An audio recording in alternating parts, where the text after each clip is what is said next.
አላህ ስብሓነሁ ወተዓላ ዱዓን ሁሌ ይቀበላል። አላህ ባሪያዎቹ እስካልሰለቹ ድረስ አላህ አይሰለችም። ሁሌ ለምኑ፣ ሁሌ ጨቅጭቀው አላህ ይደሰታል። እስቲ ወቅቶችን ምናገኛቸው በቀላሉ ምናገኛቸው ወቅት እንኳን እንጠቀምባቸው። ዱዓ ሙስተጃብ የሆነበት አንደኛው በአዛንና በኢቃማ መካከል ለምንድን ነው እጃችን ማንሳት ይከበድ? አሁን አዛን ይላል አለ አላህ ያድርሰን። አሚን በለዋ። ለዱዓም እንሰሰታችሁ እንዴ? ለምን አናነሳ? ነቢዩ ዓለይሂ ሰላቱ ወሰላም አነስ ብኑ ማሊክ ረዲየላሁ ዐንሁ ባስተላለፉት ሐዲስ እንዲህ አሉ፣ አዱዓኡ ላ ዩረዱ በይነል አዛን ወልኢቃማ፣ በአዛንና በኢቃማ መካከል የሚደረግ ዱዓ አይመለስም፣ አላህ ይቀበሏል። ስለዚህ አንዱ ምንድነው? አዛን ብሎ ኢቃም እስኪል ድረስ ያ አላህ እንበል። ሱናም እየሰገድክ እንደሆነ ሱጁድ ላይም ለምነው፣ ተሸሁድ ቁጭ ብለህም ለምነው። ሰላተ ዐለ ነቢይን ከጨረስክ በኋላ ሐጃን ለምን። ጊዜም ካለ ኢቃም እስኪል ድረስ ተብሏል። ካሰላመትክ በኋላ እጅህን አንሳ፣ እጅሽን አንሺ፣ ያ አላህ በል፣ አላህ ይቀበላል፣ አይመለስም ማለት። ሁለተኛው ሱጁድ ላይ በምንሆንበት ሰዓት ላይ አብዱላህ ብን አባስ ባስተላለፉት ሐዲስ ላይ ረዲየላሁ ዐንሁማ ቃለ ረሱሉላህ ሰለላሁ ዐለይሂ ወሰለም ፈአመ ሩኩዑ ፈዐዚሙ ፊህ ረብ ዐዘ ወጀል፣ ሩኩ ላይ ጌታችሁን አልቁት፣ አክብሩት። ሱብሓነ ረቢየል ዐዚም እንላለን አይደል? እናልቀዋለን፣ አልቁት አሉ። ወአመ ሱጁደ፣ በሱጁድ ላይ ግን ፈጅተሂዱ ፊዱዓ፣ በዱዓ ላይ ተበረታቱ፣ ጠንከር በሉ። ፈቀሚኑን አን ዩስተጃበ ለኩም፣ አላህ ይቀበላችኋል። ሱጁድ ላይ ያ አላህ በል። ሐጃ አለብህ፣ ያላገባ አለ፣ ያ አላህ በል፣ ሷሊ ሚስት እንዲሰጥህ። ያላገባሻለሽ ያ አላህ በይ፣ ሷሊ ባል እንዲሰጥሽ። በዱዓ ነው የሚስተካከለው። እኛ የዛን ሰው የሷን፣ አንቺ የሱን ምንነት፣ አንተ የሷን ምንነት በደንብ የውስጡን አታክ ትችላለህ። አላህን ግን ለምነው። ታማክራለህ ሰዎችን። ነቢዩ ሰለላሁ ዐለይሂ ወሰለም ወሻውሩሁም ፊል አምር አላቸው። በነገሮች ላይ ምን በል አማክር፣ ከሰሃቦች ጋር ተነጋገር። ፈኢዛ አዘምተ፣ የወሰንክ ጊዜ ግን ፈተወከል አለላህ፣ በአላህ ላይ ተመካ፣ ለአላህ ተው። ስለዚህ ጠይቃል፣ እከሌ ልጅ እንዴት ናት ምናምን፣ አንቺም እከሌ መጥቷል እንዴት ነው፣ አማክረሻል፣ ምን ብለሻል? የወሰንክ ጊዜ ፈተወከል አለላህ፣ ወደ አላህ፣ ያ አላህ እንደው ኸይር አድርግልኝ፣ አላህ ኸይር ያደርግልህ። ወጣት ነው የሚታይ መቼም ያላገባ ነው ይበዛው። ስለዚህ ዱዓ ላይ በርታ። ሶስተኛው ሰላት ከተጠናቀቀ በኋላ ነቢዩ ዓለይሂ ሰላቱ ወሰላም አን አቢ ኡማማ ረዲየላሁ ዐንሁ ቃለ ቂለ ያ ረሱለላህ አዩ ዱዓኢ አስማ፣ ተሰሚነት ያለው ተቀባይነት ያለው ዱዓ የትኛው ወቅት ነው ብሎ ጠየቁ። ቃለ ጀውፉ ለይል አኺር፣ የመጨረሻው ሌሊት ሰዓት ላይ የሌሊቱ 1/3 ምኑ ሲቀር ተነሱ ተብሏል። ማን ነው የሚለምነኝ የምቀበለው የሚልበት ሰዓት ላይ እሱ ሰዓትና ወዱቡረ ሰለዋቲል መክቱባት፣ ሰላት ከተሰገደ በኋላ ሁሉም በራሱ እጁን አንስቶ የሚለምነው ዱዓ አላህ ዘንድ ተቀባይነት አለው። ሰገድክ አትሩጥ፣ ያ አላህ በል፣ ሐጃህን ጠይቀው። ሌላኛው ዱዓ የሚቀበልበት አሁን የጠቀስኩት የመጨረሻው ሌሊት ላይ አባ ሁረይራ ባስተላለፉት ሐዲስ የአላህ መልእክተኛ ነብዩ ሰለላሁ ዐለይሂ ወሰለም እንዲህ አሉ፣ የንዚሉ ረቡና ተባረከ ወተዓላ፣ ጌታችን አላህ ይወርዳል፣ ኩለ ለይለትን ኢለ ሰማይ ዱንያ፣ በየሌሊቱ ቅርቢቷ ሰማይ ወደ ሰማይ ዱንያ ይወርዳል። ሂነ የብቃ ሱሉሱ ለይል አኺር፣ የሌሊቱ 1/3 ሲቀር የመጨረሻው ሰዓት ላይ ፈየቁል፣ አላህ ግብዣ ያደርጋል። ሙስተዒድ ነኝ አላህን ግብዣ ለመቀበል። መን የድዑኒ ፈአስተጂበ ለሁ፣ ማን ነው የሚለምነኝ የምቀበለው ይላል። ወመን የስአሉኒ ፈኡዕጢየሁ፣ ማን ነው የሚጠይቀኝ የምሰጠው። ወመን የስተግፊሩኒ ፈአግፊረ ለሁ፣ ማን ነው ማረኝ የሚለኝ የምምረው ይላል። አላህ ግብዣ አደረገ። ስለዚህ ያ ሰዓት ላይ እኔንም እናንተንም አላህ ይወፍቀን። ተነስተን ያ አላህ እንበል። አንድ ቀላል ዚክርና ዱዓ ልንገራችሁ። አብዛኞቻችን ምንዘነጋው ሌሊት ላይ የሆነ ሰዓት ክው ሲል የሆነ ነገር ስንሰማ የሆነ ነገር ምናምን ሲል ጮስ ምናምን ብንን እንላለና 8 ሰዓት 9 ሰዓት 7 ሰዓትም ሚነቃ የለም አለ አይደል? የዛ ሰዓት ላይ የምናደርገው ዱዓ ሙስተጃብ ነው አሉ ነቢዩ ዓለይሂ ሰላቱ ወሰላም። ዑባደቱ ብን ሳሚት ረዲየላሁ ዐንሁ ባስተላለፉት ሐዲስ ላይ የአላህ መልእክተኛ ነቢዩ ዓለይሂ ሰላቱ ወሰላም እንዲህ አሉ፣ መን ተአረ ሚነ ሌይል፣ ከሌሊቱ ክፍል የነቃ እዛ መኝታ ላይ ሆኖ ፍራሽ ላይ ሆነሃል፣ ፍራሽ ላይ ሆነሻል እህቴ መን ተአረ ሚነ ለይል ከሌሊቱ ክፍል የነቃና ፈቃለ ያለ አፍዟት ላ ኢላሃ ኢለላህ ወህደሁ ላ ሸሪከ ለህ ለሁል ሙልኩ ወለሁል ሐምዱ ወሁወ ዓላ ኩሊ ሸይኢን ቀዲር አልሐምዱሊላህ ወሱብሓነላህ ወላ ኢላሃ ኢለላህ ወላሁ አክበር ወላ ሐውለ ወላ ቁወተ ኢላ ቢላህ። ይህንም ብሎ አላሁመ እግፊርሊ አላህ ወይ ማረኝ ካለ አላህ ይምረዋል። አው ደዓ ወይንም ደግሞ ሌላ ሐጃውን ዱዓውን ከጠየቀ እስተጂበ ለሁ አላህ ይቀበለዋል። አልሰገደም። የት ሆኖ ነው? መኝታ ላይ ሆኖ ነው እያልኳቸው ያሉት። ሳይነሳ እኮ ነው። ነቃ ባለበት ሰዓት ከእንቅልፉ ሲነቃ ላኢላሃ ኢለላህ ወሕደሁ ላ ሸሪከ ለህ ለሁል ሙልኩ ወለሁል ሐምዱ ወሁወ ዓላ ኩሊ ሸይኢን ቀዲር አልሐምዱሊላህ ወሱብሓነላህ ወላ ኢላሃ ኢለላህ ወላሁ አክበር ወላ ሐውለ ወላ ቁወተ ኢላ ቢላህ ብሎ አላሁመ እግፊርሊ ካለ አላህ ይምረዋል።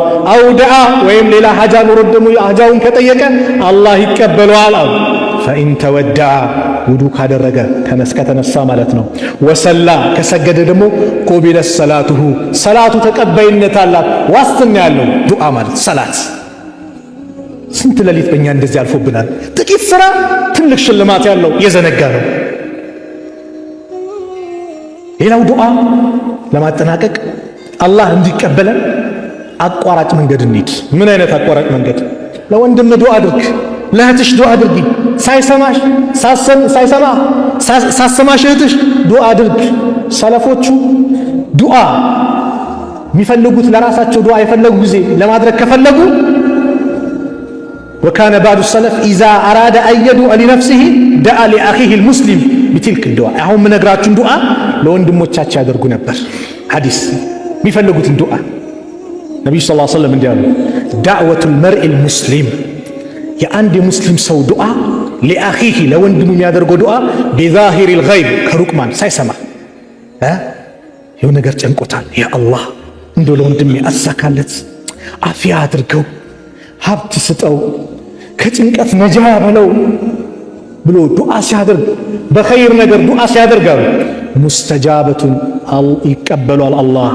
ኢንደ ረእሲሂ መለኩን ይህ ሰው ላይ መላይካ አለ ራሱ ላይ አሉ ነቢዩ ነው የሚሉት ሙወከሉን የተወከለ ኩለማ ደዓ ሊአኺሂ ቢኸይሪን ሁልጊዜ ለወንድሙ በኸይር ነገር በጥሩ ነገር ዱዓ ባደረገው ቁጥር ቃለ ልመለኩል ሙወከል የተመደበው መላይካ ምን ይላል?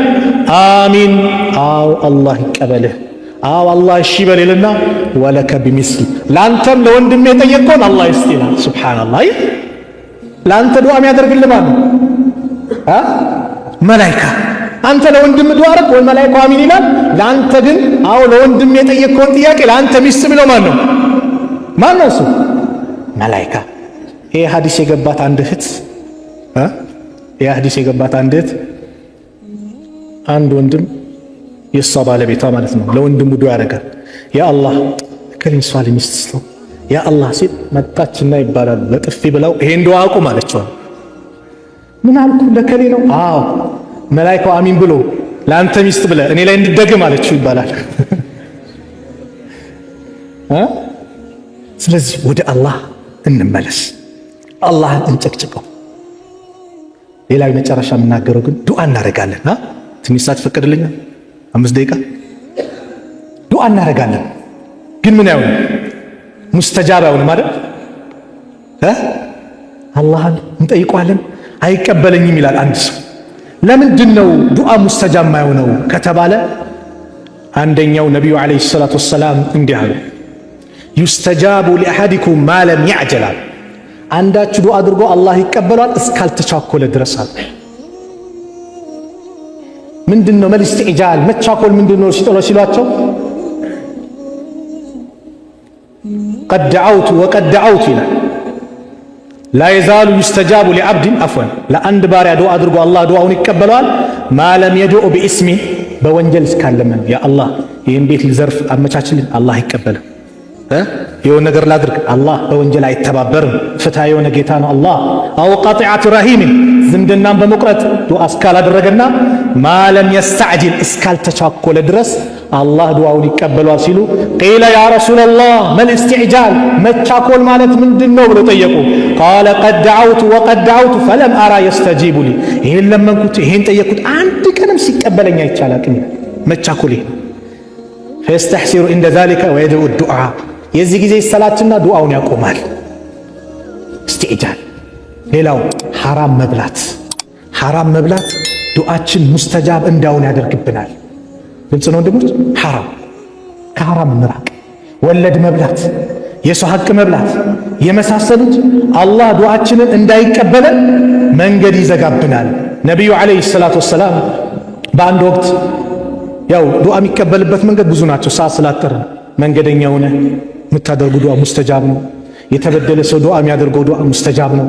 አባት ለልጁ የሚያደርገው ዱዓ ሙስተጃብ ነው። ጾመኛውን የምታደርጉ ዱዓ ሙስተጃብ ነው። ዝናብ ሲመጣ የሚደረጉ ዱዓ ሙስተጃብ ነው። ዝናብ ሰዓት ላይ እኛ አላህ ይዘንልን፣ ይሄ ዝናብ እኝኝ ይላል እንጭጭ ይላል። አላህ ረሕመቱን ሲያዘንብ ወደ ዱዓ እኮ ነው መሯሯጥ ያለብን። ዱዓ አድርጉ ሙስተጃብ ይሆናል ዝናብ ሲዘንብ ተብሏል። እኛ ግን እንሳደባለና ይሄ ዝናብ እንላለን፣ ይሄ ዘመን እንላለን። ዘመንን አትሳደቡ። ፈኢነላህ ሁወ ደህር ማለት ዘመን ማለት አላህ ነው። አላህን እንደመሳደብ ነው። ዘመን ምንም አላረገም። በወቅቱ ያሉ ሰዎች ነው ያበላሹት። ሰዎች ነው የተበላሹት። ዘመኑም ያም ዘመን ነው፣ አሁንም ይህም ዘመን ነው። ሐራም መመገብ አሉ ነቢዩ ሰለላሁ ዐለይሂ ወሰለም ዱዓችን ሙስተጃብ እንዳይሆንብን ያደርጋል አሉ ረሱል ዐለይሂ ሰላቱ ወሰላም። ኢነላህ ጠይቡን ላ የቅበሉ ኢላ ጠይብ አሉ። አላህ ጥሩ ነው ጥሩን ነገር እንጂ አይቀበልም። አላህ መልእክተኞችን በመልካም ነገር አዟል፣ አማኞችን በመልካም ነገር አዟል። ልክ መልእክተኞችን እንዳዘዘው እናንተ ሰዎች መልከ መልካሙ ብሉ ብሎ አላህ አዘዘ። ያንን ተናገሩና ነብዩ ሰለላሁ ዐለይሂ ወሰለም አንድ ሰው ነው እሱ ثم ذكر الرجل አንድ ሰው ነው እሱ የጢሉ السفر መንገድ ያረዘመ መንገድ ይወጣ። የመንገደኛ ዱዓ ምንድነው? ሙስተጃብ ነው። ይሄ መንገድ ወጥቷል፣ ጸጉሩ ተንጨባሯል፣ አቧራ ለብሷል፣ ጭንቅ ብሎታል፣ መከራ ላይ ያለው የሙዱ የደሂ ለሰማ እጁን ወደ ሰማይ ዘርግቶ ያ ረብ ጌታዬ ድረስልኝ ይላል። የሚበላው ሐራም ነው፣ የሚጠጣው ሐራም ነው፣ የሚለብሰው ሐራም ነው፣ ሰውነቱ በአጠቃላይ የተገነባው በሐራም ነው። ፈአና ዩስተጃበ ለሁ ታዲያ ይህ ሰው ዱዓው እንዴት ተቀባይነት ይኖራል? ሐራም እንበላ ወንድሞች። ጨንቁን ወለድ የሚበላ ሰው ልብ በሉ። ወለድ ከአላህ ጋር ጦርነት መክፈት ነው። ወለድ መብላት ሐራም ነው፣ ከባድ ነው። ዱንያ ላይ ማነው አኼራ ላይ ቅጣት የለውም ቢባል አለው። የለውም አለ ብላችሁ እንዳታወሩ አለው። ነገር ግን የለም ቢባል አንተ ጨንቆሽ አይ ዱዓሽ ተቀባይነት የለውም ዘርበል መባል ራሱ ከባድ ቅጣት ነው። ከወለድ እንራቅ፣ ከሰው ሐቅ እንራቅ። ሰዓድ ብን አቢ ወቃስ ዱዓ ተቀባይነት እንዲኖር ምን ላድርግ ሲል የምትበላውን ምግብ አሳምር፣ ሐላል አድርገው። ሐላል እስቲ ራሳችንን ፈትሽ። አላህ አልተቀበለኝ ወይስ የኔ ጉድለት አለብን? ያ ራሳችንን ፈትሽ። ሌላው ዱዓ ስናደርግ ዝም ብለን አደብ አለው ዱዓ። ኢብኑ አልቀይም ረሕመቱላሂ ዐለይሂ ምን ይላሉ? አንድ ሰው ውዱእ አድርጎ ምን ብሎ ወደ ቂብላ ዞሮ እጆቹን አንስቶ አላህን አመስግኖ አወድሶ በነቢዩ ሰለላሁ ዐለይሂ ወሰለም ላይ ሰለዋት አውርዶ ወንጀሉን ማረኝ እያለ በአላህ ስም መልካም ስሞቹ እየተማጸነ የሚጠይቀውን ነገር እየደጋገመ ጠይቆ ተመስጦ ዱዓ አድርጎ ከዛ በኋላ ሲዘጋውም አላህን አመስግኖ ነቢዩ ላይ ሰለዋት አውርዶ ከዘጋው አላህ ዱዓውን ይቀበለዋል። ሌላው ስንለምነው እርግጠኛውን እንለምነው፣ በጥርጣሬ አትለምን። አላህ ከሰጠኝ ይስጠኝ ካይስጠኝ አላህ አስገዳጅ የለውም። ኡድዑላህ ወአንቱም ሙቂኑነ ቢልኢጃባ አላህን እንደሚቀበላችሁ እርግጠኛ ሆናችሁ ለምኑት አሉ ነቢዩ ሰለላሁ ዐለይሂ ወሰለም። አላህ ጋፊል ከሆነ ቀልብ ዱዓን አላህ ይቀበል። ጋፊል ከሆነ ቀልብ አንዳንዱ ዱዓ ያደርጋል። ቢስሚላህ አልሐምዱሊላህ አላሁ አክበር ዘይነ ዱዓ የለም ወንድሜ እንመሰጥ ዱንያን እንወርውራት። ያ አላህ አልቅስ እንደው አሳካልኝ ጨንቅ ብለህ ሁሉ ልብህን ወደ አላህ አዙረን እንለምነው እንጂ ፎቅያ እንጂ ያልክ ዱዓ ሪዘን ወዱላህ ወአንቱም ሙቂኑነ ቢልኢጃባ እንደሚቀበላችሁ እርግጠኛ ሆናችሁ ዱዓ አድርጉ። ጋፊል ከሆነ ቀልብ ዱዓን አይቀበልም ተብሏል። ጋፊልነት እኮ ነው ይሄ።